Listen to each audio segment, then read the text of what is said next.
commerce de proximité, c'est quoi? Le commerce de proximité, c'était ça, vous voyez, des petites échoppes comme ça, comme vous les connaissez, des épiceries, des boucheries. Vous voyez, en haut, ici, à droite, 7h, 23h.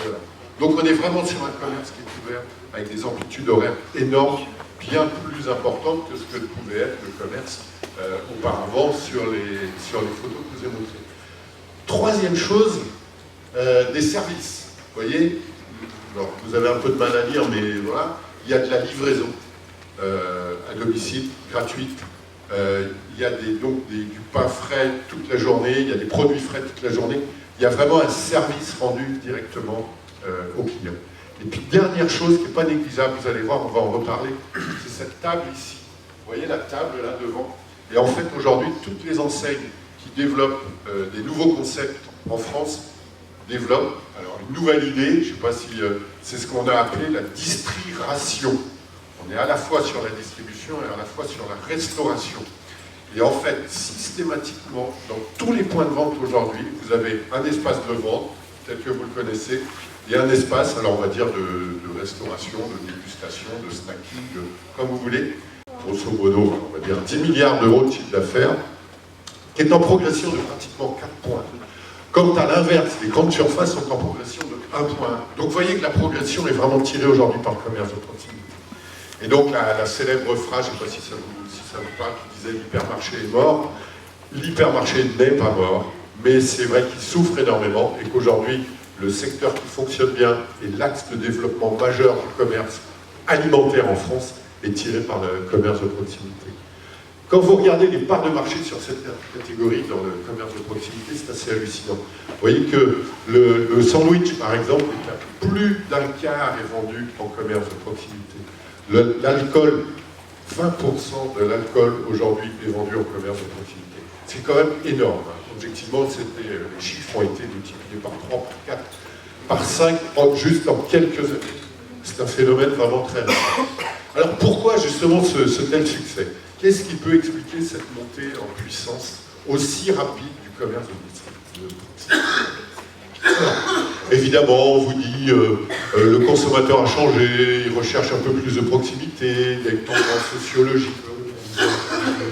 Moi, j'y crois qu'à moitié. Je pense que l'effet de la demande n'est pas aussi fort que celui qu'on veut bien supposer. Je ne pense pas qu'il y ait un vrai bouleversement dans la tête des consommateurs en disant hier j'allais dans un hypermarché, aujourd'hui je vais aller dans un magasin de proximité. Je ne crois pas que les choses soient aussi claires. Ce qu'il y a surtout, c'est que d'une part, vous voyez, je continue d'ailleurs pour vous dire que en fait le commerce de proximité, vous voyez, le nombre de points de vente diminue. Le nombre de points de vente diminue. Donc ça veut dire qu'il y a vraiment un effet qui doit être différent. Et la proximité a bien changé beaucoup plus que le client. Et en fait, elle a changé deux choses. D'une part, avec une expérience d'achat. C'est qu'il faut remettre la proximité dans son temps. C'est-à-dire qu'il faut redonner à la proximité les vrais atouts et qu'elle réponde aux vraies attentes du consommateur. Rappelez-vous les premières photos que je vous ai montrées, c'est du commerce de proximité. Aujourd'hui, ce commerce-là n'a aucune chance et va fermer au bout de 3 semaines. Hein. Personne ne pourra tenir. Donc il faut vraiment remettre dans son temps. Remettre dans son temps, ça veut dire, parce que je vous ai montré, des amplitudes horaires, une enseigne qui garantit la qualité, qui garantit les services, du produit frais, du snacking, on aura l'occasion d'en parler aussi, et puis surtout avec un merchandising de séduction. Plus le magasin va être beau, entre parenthèses, hein, ça ne veut pas dire on ne va pas en faire un magasin de luxe, mais plus il va être beau, et plus les choses vont bien se passer. Donc la première chose, l'axe de développement du supermarché, de magasin de proximité, c'est fait grâce à l'expérience d'achat. Et la deuxième chose, c'est grâce à une politique merchandising et de marchandises, de choix de l'assortiment. C'est de répondre aux vrais besoins des clients. Pour répondre aux vrais besoins des clients, il y a une chose indispensable, c'est de connaître leurs besoins, tout simplement. Et donc il y a eu un énorme travail fait, mais vraiment rue par rue, immeuble par immeuble, quartier par quartier, pour savoir qui habitait là, est-ce qu'il y avait des familles, est-ce qu'il y avait des jeunes enfants, est-ce que la population était plus âgée, est-ce qu'ils avaient des chiens, est-ce qu'ils avaient des chats, est-ce qu'ils avaient des voitures, est-ce qu'ils bricolaient, est-ce que... Bref, une véritable enquête de sociologie pour savoir qui était autour du magasin. Et aujourd'hui, être capable de répondre directement aux attentes. et non plus essayer d'imposer un produit si ça ne marche pas, mais ça ne marche pas, il faut passer à autre chose. Et donc il y a une vraie étude de fait, et sortir de l'à peu près. Vous voyez, j'ai mis ça, c'est-à-dire qu'on disait, oh, ben, les gens en commerce de proximité, voilà ce dont ils ont besoin. Non, ça ne marche plus. Voilà ce dont ils ont besoin dans cette rue, et voilà ce dont ils ont besoin dans cette rue-là, et voilà ce qu'ils ont besoin dans l'autre rue. C'est vraiment aujourd'hui du marketing de précision, et c'est de la chirurgie. Vous voyez, avec un merchandising de gestion pour bien évidemment éviter les ruptures. Quand il est 22 h, que vous descendez parce que vous avez besoin d'une boîte de, j'en sais rien, de croquettes pour le chat, vous avez besoin de la boîte de croquettes pour le chat. Vous ne pouvez pas vous attendre et vous permettre qu'il y ait des ruptures. Donc on est vraiment sur un merchandising de gestion et un merchandising de séduction. Vous voyez, ce sont les deux à la fois qui permettent justement de développer ces points de vente de proximité. Donc, une expérience d'achat développée et une politique marchandise très développée aussi. Parce qu'ils ont un souci, bien évidemment, c'est le commerce de proximité, même s'ils sont sous des enseignes Carrefour ou autres, c'est qu'ils ont un assortiment qui est beaucoup plus court que celui des supermarchés, je parle même des supermarchés. Et donc, un assortiment beaucoup plus court que les supermarchés, de l'ordre de 3 fois plus court que les supermarchés, fait que quand vous mettez une référence sur les rayons, vous êtes obligé que cette référence elle tourne.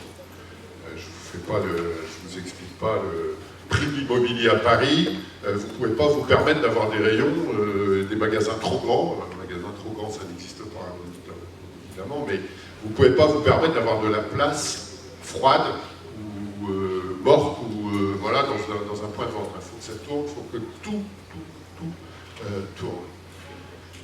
Donc vous voyez, même 5 fois moins d'offres qu'en hypermarché, 3 fois moins d'offres qu'en super, et 25% de moins d'offres qu'en drive. Donc il faut vraiment trouver l'offre qui correspond exactement aux attentes du produit. Alors, il y a une offre qui est très à la mode aujourd'hui, je ne sais pas si vous le voyez bien sur les photos, c'est tout ce qui va être le frais. Fruits, légumes, mais également viande. Aujourd'hui, on retrouve des rayons boucherie dans un supermarché de 500 mètres carrés. Vous allez avoir un vrai boucher. C'est-à-dire qu'on retrouve les métiers traditionnels que je vous ai montrés sur les premières photos, mais sauf qu'au lieu d'être indépendant, chacun dans sa boutique, eh bien, tout le monde est fédéré sous une enseigne. Donc, voilà, le boulanger n'a pas disparu, loin de là, on manque de boulangers en France, on manque de bouchers en France, on manque de poissonniers, mais parce que tous ces gens-là vont être remis dans un magasin avec une enseigne, ils vont travailler non plus pour eux, voilà, pour leur boulanger, mais ils vont travailler pour Carrefour, pour Système U, pour Intermarché ou pour Monoprix. Donc vous voyez, les magasins, on est vraiment là sur de la séduction, parce que c'est vrai qu'on est très loin des petites boutiques et des petites épiceries comme je vous ai montré au départ, et là on est sur vraiment du merchandising de séduction. Vous voyez, avec des magasins qui sont quand même beaux, objectivement, les codes du luxe, hein, le noir, le sombre, des belles têtes de gondole, du produit... voilà. Alors, celui-là, j'ai mis cette photo, même, c'est une enseigne, enfin c'est Franprix, qui a lancé depuis quelque temps un snacking à l'entrée du magasin, basé sur 2 choses. La première, ils ont une rôtisserie qui est là, voilà, sur laquelle vous avez je crois que j'ai la photo, voilà, vous avez des barquettes toutes prêtes, 2 cuisses de poulet et, j'en sais rien, 100 grammes de pommes de terre. C'est disponible dès 10 h le matin. C'est un prix de vente égal, tout le temps, vous voyez, qui est de 3,95 €, 3,95 €, et c'est cuit toute la journée. Alors, non seulement vous retrouvez votre snacking à longueur de journée dans le point de vente, ça dégage une odeur qui n'est pas désagréable, qui va bien, et à ça, ils ont adossé, voilà, cette fameuse machine à jus d'orange. Je ne sais pas si vous connaissez mais ça fait... je pense qu'on plante des orangers, je ne sais pas où on plante des orangers, mais on doit en planter quelque part, parce que quand je vois ce que ça débite comme quantité de jus d'orange, c'est absolument incroyable. Et donc ça, c'est mis à l'entrée du magasin. Donc la machine à jus d'orange et la rôtisserie. Et vous voyez qu'avec ça, ils ont sorti donc un nouveau concept qui s'appelle le Franprix Mandarine, et qui fait absolument un malheur. Donc ce sont des magasins, vous voyez, livraison gratuite. Vous voyez, ce sont des magasins, alors, ma photo n'est pas très claire, je vous l'accorde, ce sont des magasins qui sont plutôt jolis, plutôt beaux, plutôt attractifs, alors que Franprix n'était pas connu pour être particulièrement beau et avoir des magasins particulièrement particulièrement attractif. Et là, ce nouveau concept, Franprix Mandarine, avec cette rôtisserie et cette machine à jus d'orange en entrée, dès l'entrée du magasin, il faut un véritable carton.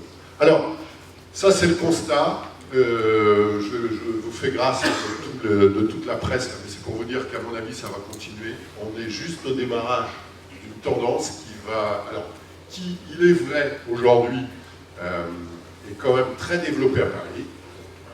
C'est un phénomène parisien, mais qu'on retrouve aujourd'hui à Lille, à Marseille, à Lyon, dans les grandes villes. C'est-à-dire globalement 50% du shopper aujourd'hui est confronté à un magasin de proximité. Il en reste encore 50% à aller chercher, c'est vrai, mais je pense que ça va le faire et très vite, puisque cette tendance du développement des réseaux de proximité va se développer.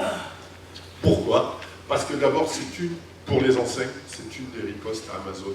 Je ne sais pas si j'avais eu l'occasion de vous le dire l'année dernière ou l'année d'avant, mais moi j'étais toujours frappé par cette inertie, ou du moins ce manque de réactivité de la part de la distribution face à Amazon. Amazon est en train de devenir le distributeur numéro 1, et on ne voyait pas une enseigne réagir. Personne ne bougeait, il n'y avait aucune réponse à Amazon. Quand Amazon sort son Prime Now, toujours pas de réaction, il ne se passait rien. Amazon teste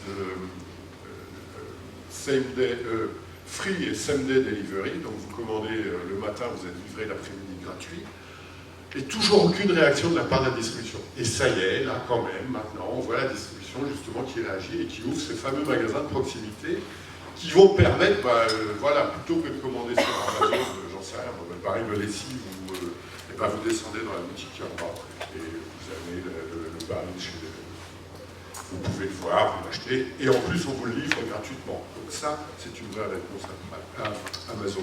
Donc déjà, rien que pour ça, je pense que ça va durer. Et puis, ça va durer parce que je pense qu'on est vraiment au démarrage d'une nouvelle attente de la part des shoppers et des consommateurs. Et je voudrais juste partager 3 idées avec vous sur la proximité. Donc c'est une croissance pour l'instant via l'effet parc, c'est-à-dire que les magasins se multiplient, on n'est pas encore sur une croissance organique, ça va venir. Pour l'instant c'est vraiment de l'effet parc. Vous voyez à Paris, une boutique qui ferme, c'est un magasin de proximité qui ouvre, et ça c'est plutôt réconfortant. L'offre y est 5 fois plus courte qu'en hyper, vous voyez, sur des catégories comme la beauté, c'est 14 fois plus court qu'en hyper. Mais ça veut dire quoi? Ça veut dire que la jeune femme, on va parler de la jeune femme, n'attend pas forcément après un magasin de proximité pour acheter des produits de beauté. Eh ben, enlevons-les.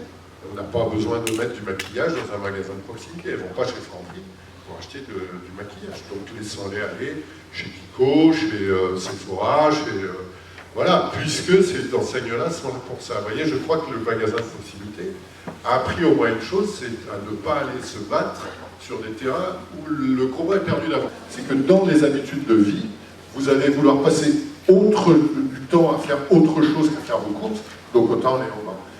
Et donc voilà pourquoi vous prenez des pays comme, moi j'ai regardé des pays comme le Brésil, des pays comme l'Inde, des pays comme la Thaïlande, des pays, vous voyez, alors la Chine évidemment, où on voit ce phénomène-là. C'est-à-dire qu'on passe du commerce traditionnel à un commerce moderne.